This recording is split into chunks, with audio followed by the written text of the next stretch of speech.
When Loretta Lynn first walked into Patsy Cline's hospital room in 1961, she never expected that moment would change her entire life. Patsy became more than a mentor. She became the person who introduced Loretta to the hidden side of country music, the fame, the power, the dangers, and the things women in Nashville were expected to stay silent about. But somewhere within those conversations, Patsy shared a deeply personal confession that Loretta carried with her long after Patsy's tragic death. Decades later, fans still wonder what Patsy trusted only Loretta to know: the poverty that forged Patsy. Patsy Cline's life seemed shaped by heartbreak long before she ever stepped onto a stage.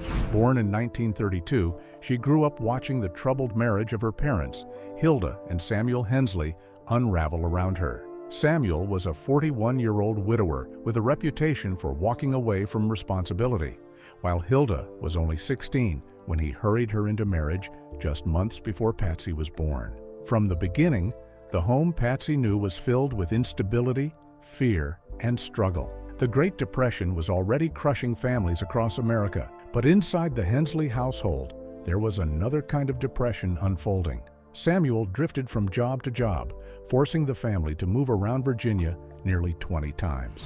Stability never lasted for long. The only things the family could truly count on were his drinking, his violent temper, and the chaos he brought into the home. Patsy suffered deeply under his abuse, carrying emotional wounds that would stay with her for years. Somehow, music became her escape.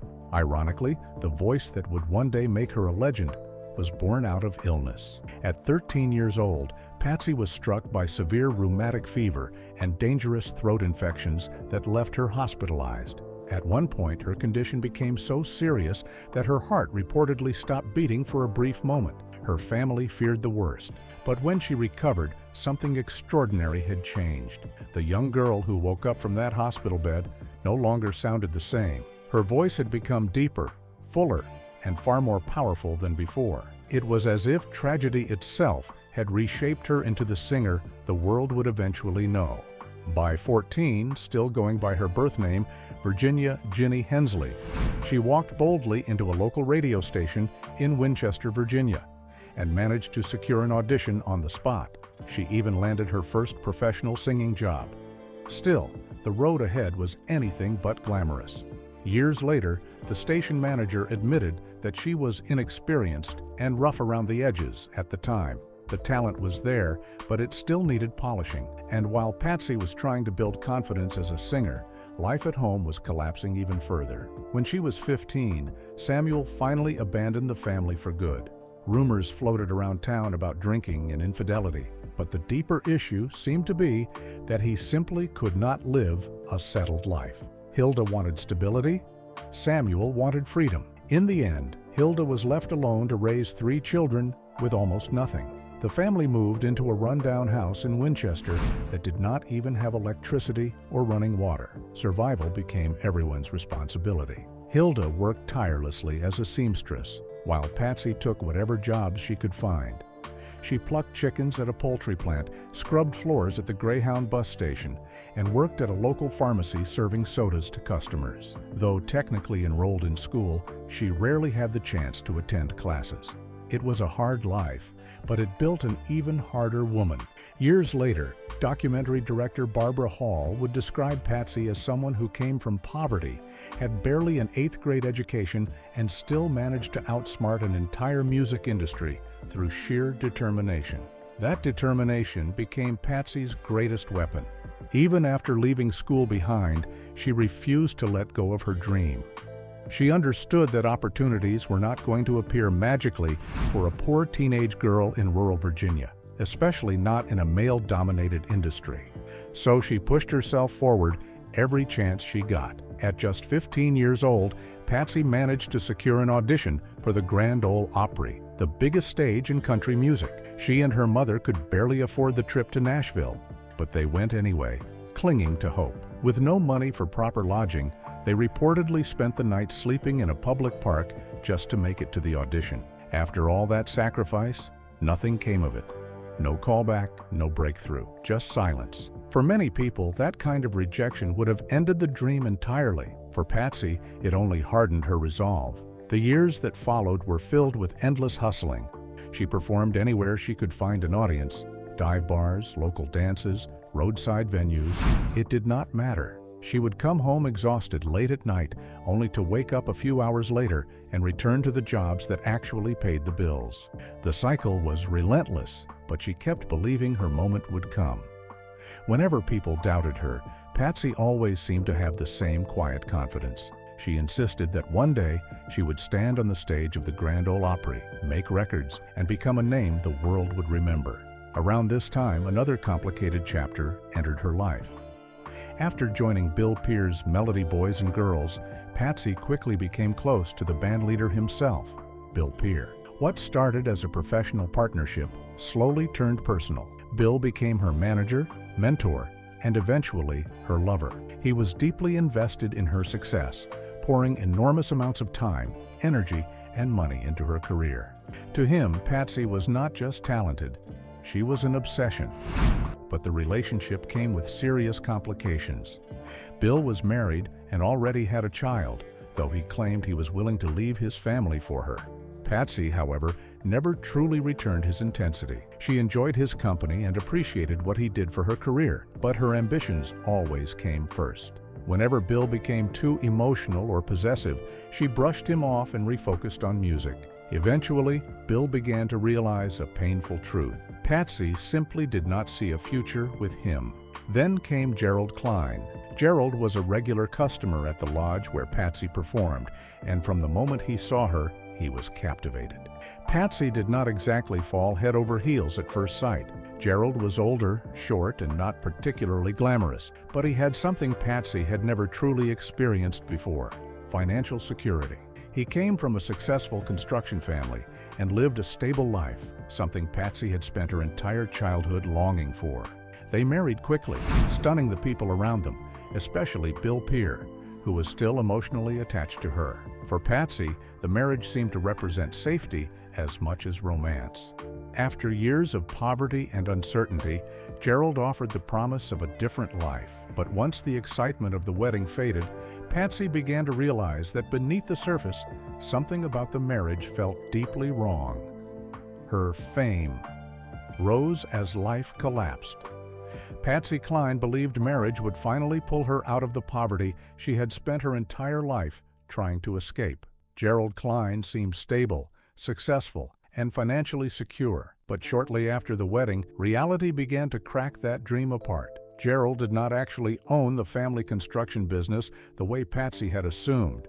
He simply worked for it. Still, money was only part of the picture. Even before they married, warning signs were already impossible to ignore. Gerald had reportedly threatened to take his own life if Patsy refused to marry him, turning what should have been a romantic proposal into something far darker and far more complicated. Once the honeymoon period faded, the marriage quickly became a constant battle between two completely different visions of life. Gerald wanted a traditional wife who stayed home, built a family, and focused entirely on her husband. Patsy, meanwhile, was chasing a career that was finally beginning to gain momentum. She could not afford to sit still, not after fighting so hard for every opportunity that came her way. The arguments became frequent and bitter. Gerald constantly reminded her that she was now Mrs. Gerald Cline, expecting her to settle into the role he had imagined for her. But Patsy pushed back every time. Deep down, she knew she had worked too hard to let anyone erase the identity she was building for herself. And while the marriage struggled publicly, the private situation around her became even messier. Gerald knew all about Bill Pear and the emotional hold he still had on Patsy's life. Patsy knew Gerald was seeing other women behind her back. Bill, meanwhile, understood the marriage itself was unstable and constantly falling apart. What neither man fully realized was that Patsy herself was quietly seeking comfort and excitement elsewhere, too. By that point, her personal life had become a maze of resentment, jealousy, and emotional exhaustion. At the same time, her career frustrations were piling up. Her first record deal left her creatively boxed in, and the pressure from every direction made her feel trapped. The relationships around her no longer felt like support systems. they felt like cages. Then Charlie Dick entered the picture. In 1956, Charlie was working as a linotype operator for the Winchester Star when he first noticed Patsy performing with a local band called the Country Crackers. He had attended those dances for years, but everything changed the moment he saw her on stage. From that night forward, he was completely captivated. Charlie carried the energy of a classic rebel, charming, reckless, and unpredictable. He did not seem bothered by the fact that Patsy was still married, or that Gerald was sometimes standing only a few feet away, while the attraction between them grew stronger. Patsy initially tried to resist him, but the chemistry between them quickly became impossible to ignore. Unlike the older men who had dominated her life, Charlie was actually younger than Patsy by 2 years. More importantly, he understood pain in a way few people could. When Charlie was 15, his father died by suicide, an experience that permanently changed him.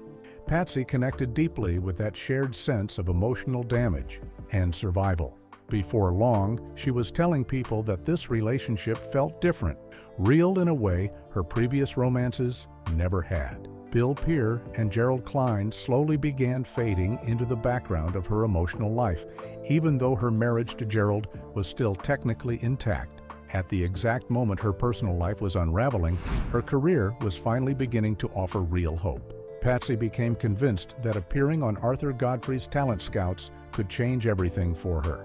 Unlike the disappointments she had faced before, this opportunity felt different. She returned home to pack for the trip, but one final explosive fight with Gerald pushed the marriage beyond repair. This time, Patsy walked out for good. But just as her future seemed ready to open up, the past suddenly pulled her backward again. Late in 1956, Patsy learned that her father, Samuel Hensley, was dying of cancer. Despite the abuse and trauma he had inflicted throughout her childhood, she could not completely turn away from him. Part of her still wanted closure. Part of her still wanted peace. When she visited him, she excitedly spoke about the upcoming television appearance that could finally launch her career. Instead of encouragement, Samuel criticized the idea, warning her about city life and insisting she stay home.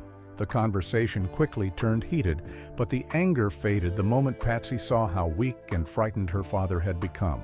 Before leaving, she tried to lighten the mood, proudly telling him that she had become a pretty good singer. Samuel promised he would watch her on television. He died before he ever got the chance.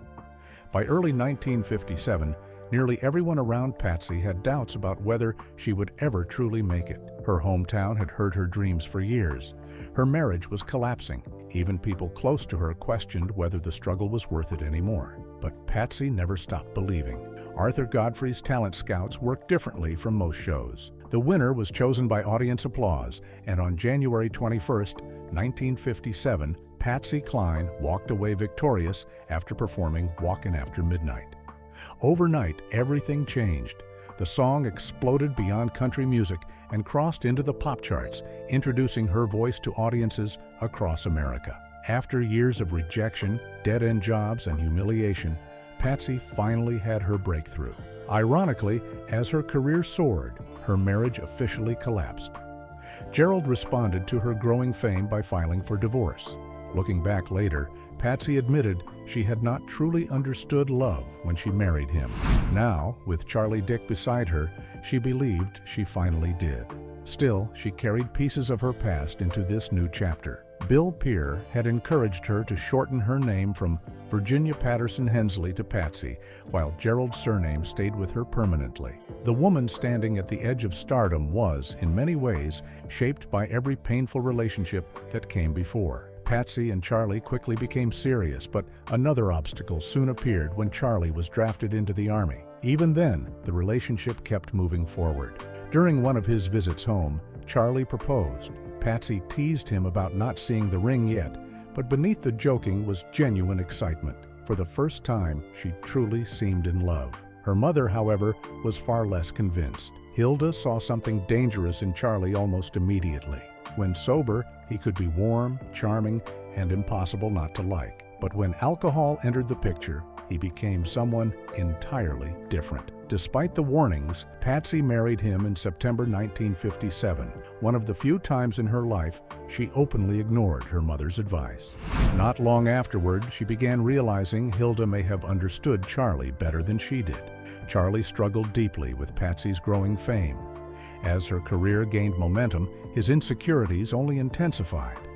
He drank heavily, gambled recklessly, spent money carelessly, and repeatedly cheated on her. Their arguments became infamous among friends and colleagues, but behind closed doors, things were even uglier than most people realized. Eventually, the emotional abuse became physical. People close to Patsy began noticing bruises and injuries she could not fully hide.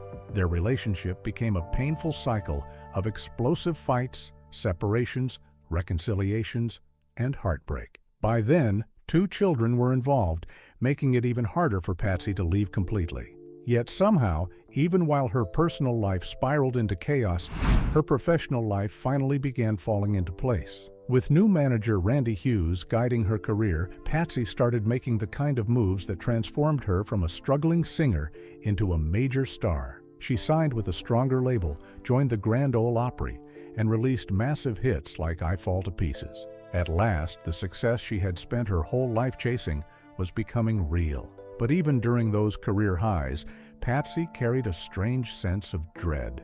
Friends later remembered her speaking often about bad feelings and ominous thoughts, as though she believed something terrible was waiting ahead. Then, in June 1961, tragedy nearly proved her right. While riding in a car with her brother Sam, Patsy was involved in a devastating head-on collision. The impact was so violent, it threw her directly into the windshield. Even while critically injured, her first instinct was to ask paramedics to help the people in the other car before helping her. She had no idea how close to death she truly was. 2 passengers in the other vehicle died, and Patsy herself suffered catastrophic injuries. A broken wrist, a dislocated hip, severe facial trauma, and a deep cut across her forehead that nearly killed her. Doctors rushed her into surgery with little confidence that she would survive. Even if she did, they feared the damage to her face could be permanent. Against all expectations, Patsy survived. When she regained consciousness after surgery, she spoke about feeling as though she had experienced something spiritual during the ordeal. To her, it felt like she had been spared for a reason. And true to form, she wasted no time proving it. Only 6 weeks after the crash, Patsy returned to the recording studio. She was still weak, still covered in scars, and still relying on crutches to move around. Singing itself was physically painful, but none of that stopped her. That determination led to one of the most iconic recordings of her career. Crazy, even battered, exhausted, and hurting, Patsy Cline somehow sounded stronger than ever. The Final Hours of Patsy. When Crazy was released in October 1961, it did far more than become another hit record. The song exploded across the charts, climbing to number 2 on the country rankings and breaking into the pop world as well by reaching the top 10 on the Hot 100. Almost overnight, it became more than just Patsy Cline's signature song. It became one of the defining records in country music history. At a time when country music was overwhelmingly controlled by men, Patsy was rewriting the rules in real time. She was not only dominating country radio, but successfully crossing over into mainstream pop audiences too, something very few country artists, especially women, had managed to accomplish. Between 1961 and 1963, Patsy Cline stood at the absolute peak of her career, but like so much of her life, that success came with a shadow hanging over it. Off stage, Patsy had developed a reputation for being tough, outspoken, and impossible to intimidate. Years of being cheated, ignored, and underestimated had taught her how to survive in an industry filled with broken promises. Concert promoters were notorious for delaying payments or disappearing entirely after shows, leaving performers stranded without their money. Patsy refused to tolerate it. Her philosophy was simple: no pay, no performance. She understood exactly how the business worked, and she knew many of the men running it expected artists, especially female artists, to stay quiet and accept being mistreated. Patsy never played that game. Friends often said she could be fearless when confronting people, and she had no problem fighting dirty if she had to. That attitude became legendary during one particular concert dispute. A promoter informed the performers that payment would come after the show, which immediately raised red flags for Patsy. While the other artists worried backstage, Patsy calmly told them to leave it to her. Then she walked directly onto the stage. Instead of beginning the concert, she told the crowd exactly what was happening. The performers had not been paid, and the show was at risk because of it. The audience erupted in frustration, turning their anger toward the promoter almost instantly. Patsy never flinched. Within minutes, the missing money suddenly appeared. The artists got paid, and the show went on. Moments like that helped build her reputation as someone both admired and feared within the industry.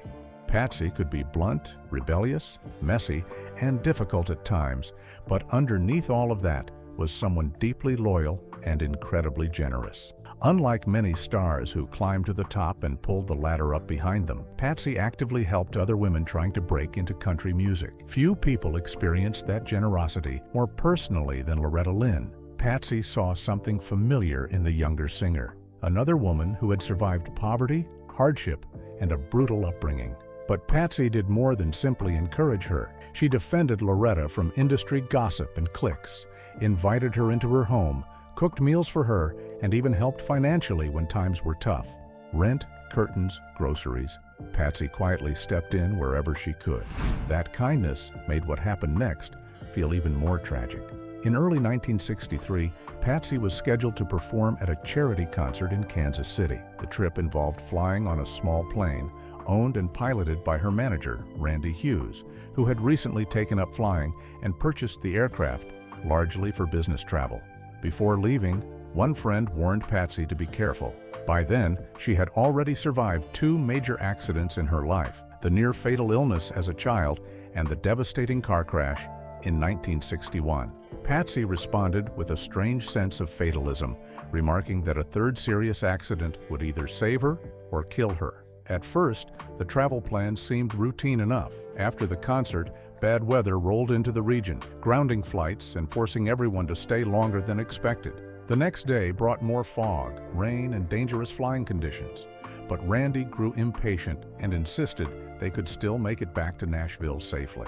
That confidence would later prove catastrophic. Although Randy technically held a pilot's license, his experience was extremely limited. He had been flying for less than a year and had only around 160 total flight hours. More importantly, he was not certified for instrument flight rules, the specialized training required to safely navigate heavy fog, storms, and low visibility conditions. Several people around Patsy sensed the danger immediately. At one point, fellow country singer Dottie West convinced Patsy to skip the flight entirely and ride home with her instead. For a brief moment, it looked like Patsy might actually avoid the trip, but at the last second, she changed her mind. She felt loyal to Randy and did not want to abandon him. Dottie remained deeply uneasy about the decision, warning Patsy about the weather and the risks of flying in such a small aircraft under those conditions. But Patsy brushed the concerns aside with the same calm acceptance of fate she often showed throughout her life. And tragically, warning signs continued appearing all along the journey. After the first leg of the flight, Randy landed in Dyersburg, Tennessee, to refuel. Conditions were still terrible: thick fog, poor visibility, and strong winds. The local airfield manager became so concerned that he urged the group to stay overnight, even offering them free rooms and meals just to keep them grounded until the weather improved. But Randy refused. He believed they were already close enough to Nashville to finish the trip. Just after 6 p.m. at dusk, the plane lifted off again into worsening conditions. Investigators later determined there was nothing mechanically wrong with the aircraft itself. The crash came down to human error, a pilot without proper instrument training attempting to navigate dangerous weather by visual reference alone. Somewhere near Camden, Tennessee, experienced aviation observer Sam C. Ward heard the aircraft overhead and immediately sensed something was wrong. The engine sounded unusually low and unstable. When he stepped outside, he spotted the plane flying only a few hundred feet above the ground, seemingly struggling to maintain direction.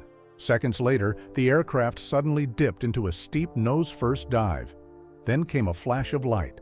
After that, silence.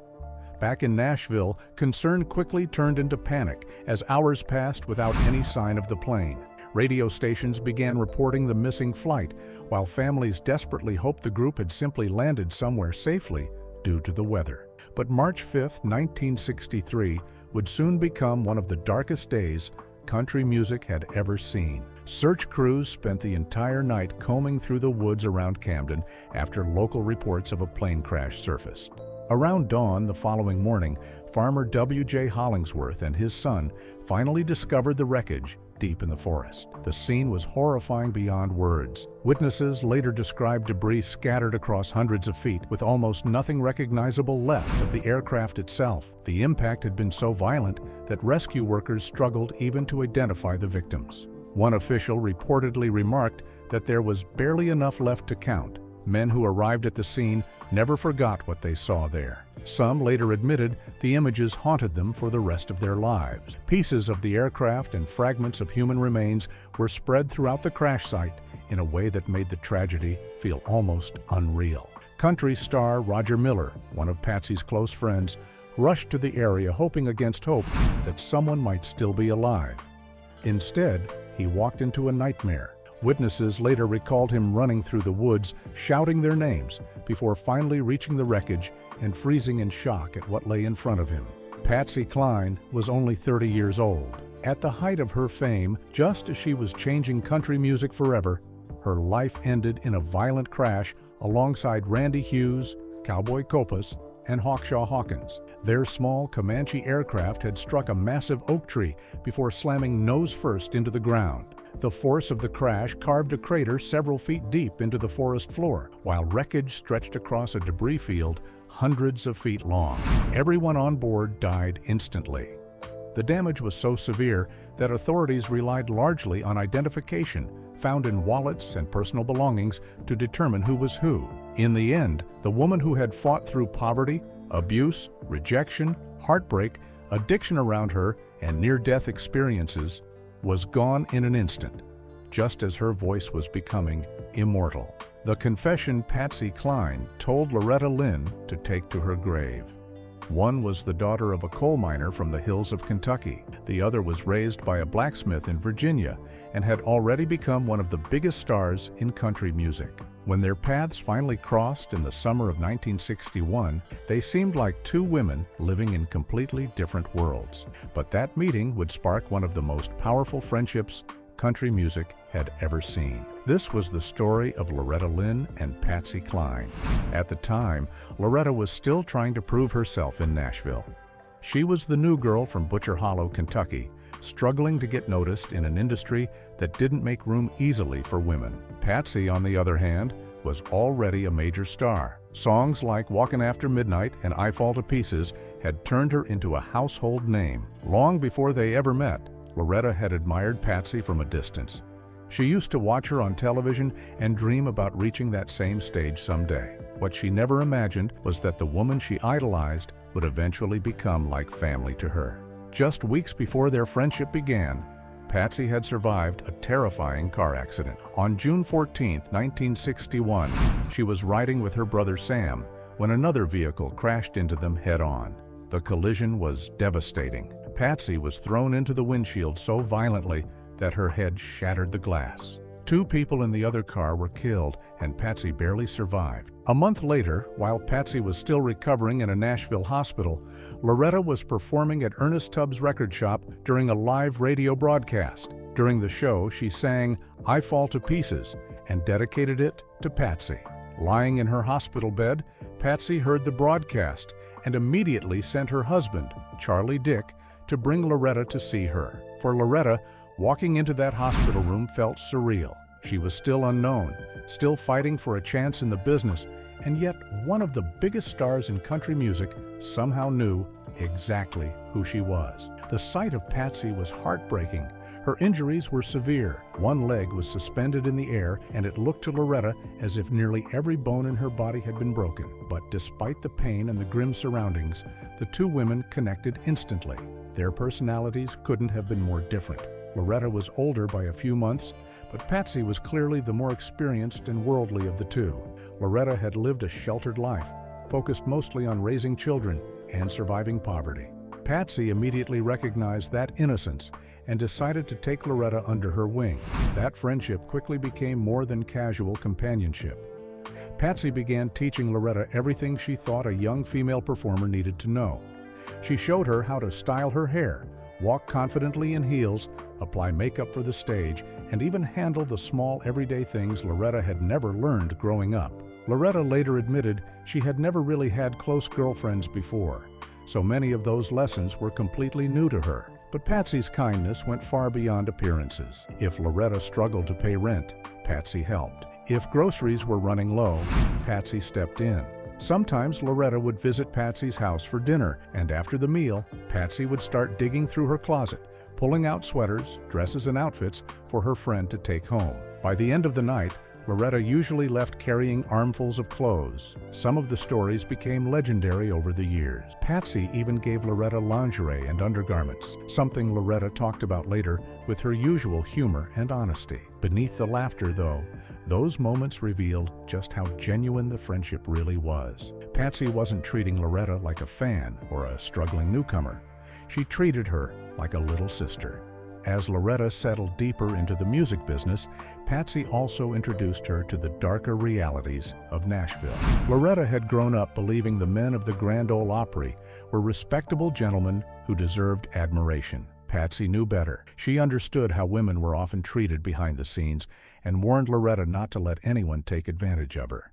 That lesson became very real after Loretta had an uncomfortable encounter with bluegrass legend Bill Monroe, who allegedly pinched her inappropriately backstage.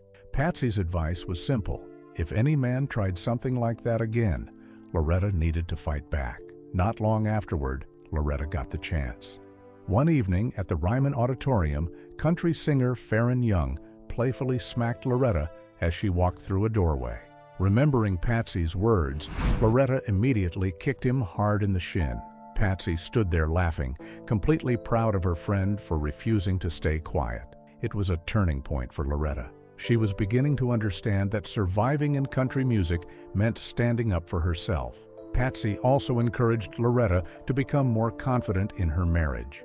Loretta had married young, already had 4 children, and had spent most of her adult life focused on survival rather than herself. Patsy tried to teach her that there was nothing wrong with embracing femininity or romance. One day, Patsy opened a drawer and handed Loretta a revealing red outfit, promising it would get her husband's attention. Loretta was stunned. She could hardly believe women actually wore things like that. But when she finally tried it at home, the reaction from her husband proved Patsy right. Years later, Loretta still joked about that moment and even kept the outfit as a memory of her friend. More importantly, Patsy taught Loretta how to fight for respect in business. Country music in the early 1960s was still controlled almost entirely by men, and Patsy had already learned that female artists were often underpaid or treated unfairly. She became known for refusing to walk on stage until she had been paid in full. That toughness rubbed off on Loretta. Before meeting Patsy, she often felt powerless and isolated, raising children far from home while trying to build a career in an unforgiving industry. Patsy changed that. She showed Loretta that speaking up was not only allowed, it was necessary. Loretta would later say that after meeting Patsy, she finally learned how to fight back when something wasn't right. Then came the tragedy that changed everything. By 1963, Patsy Cline was at the peak of her career. Crazy had become one of the defining songs of country music, and her future seemed limitless. In March of that year, she traveled to Kansas City for a benefit concert. On the flight home, the small plane carrying Patsy crashed near Camden, Tennessee. Everyone on board was killed. The loss devastated the country music world, but for Loretta, it felt deeply personal. Patsy had been more than a friend. She had been her mentor, protector, and emotional support during the hardest years of her life. Even after Patsy's death, the lessons she taught Loretta never disappeared. Loretta became determined to keep her family close while touring because she remembered how much Patsy missed her own children on the road. She also made a point of helping younger artists entering the business just as Patsy had once helped her. Most importantly, Loretta carried Patsy's fearless spirit with her throughout the rest of her career. That same strength later gave her the courage to release controversial songs like The Pill in 1975, even after radio stations banned it. Loretta refused to back down because she had learned from Patsy that a woman didn't need permission to speak her mind. Over the years, Loretta found many ways to honor the woman who had changed her life. When she gave birth to twin daughters in 1964, she named one of them Patsy. In 1977, she released the tribute album I Remember Patsy, a heartfelt celebration of her friend's music and legacy. But perhaps Loretta's greatest tribute was the way she kept Patsy's memory alive through her stories. Because of Loretta, fans didn't just remember Patsy Cline as a legendary singer with a haunting voice. They saw the woman behind the music, generous, fearless, funny, independent, and fiercely loyal to the people she loved.